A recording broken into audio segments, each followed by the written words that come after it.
Hello everyone, I am so honored to be up here today receiving the Always Tired Award. I'd like to think that I have two good class periods a day. Those are the middle two. The first two periods I am basically still asleep, and the last three I am so exhausted from all the work I have done. Those middle two though, those are the golden hours of my learning. I would first like to thank a couple of people. Firstly, my teachers for giving me all that homework that I stay up late doing. I would also like to thank Netflix for giving me a reason to procrastinate doing my homework, especially NCIS for always getting me that somewhat shameful "Are you still watching?" question. I would like to thank sports for making me go to practices when I could be sleeping. I would especially like to thank all my weekend volleyball tournaments and late night basketball games. All these aspects are what made it possible for me to receive this award today. Lastly, I would like to thank my best friend through all these tired days, caffeine. Coffee and soda have somehow allowed me to stay awake during classes. Now, I have tried to find ways to make me less tired during the day, but the tips I've found to help me get a full night's sleep are absolutely useless. One of them is to not staying up late doing homework or studying for a test. What do they want me to do? Fail the class?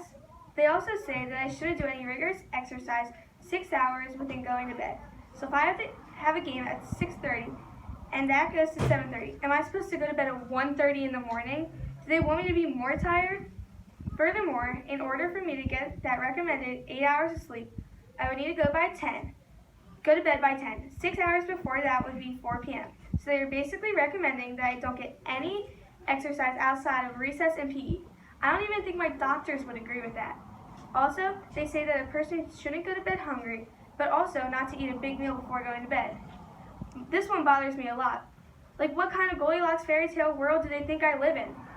Now, I've talked to people about adding a nap time during school, because sleep and being well rested has been proven to help children with focusing and with schoolwork. And I thought that since I had to wake up early to be here, the least they could do is provide me a little time to catch up on those precious hours of sleep that I lost that morning. Unfortunately, my request has fallen on deaf ears. Nap time is wasted on nursery 3 through kindergarten because they rebel against it. They are constantly reminded to stay on their mats or read a book until they fall asleep, even though some of them can't even read yet.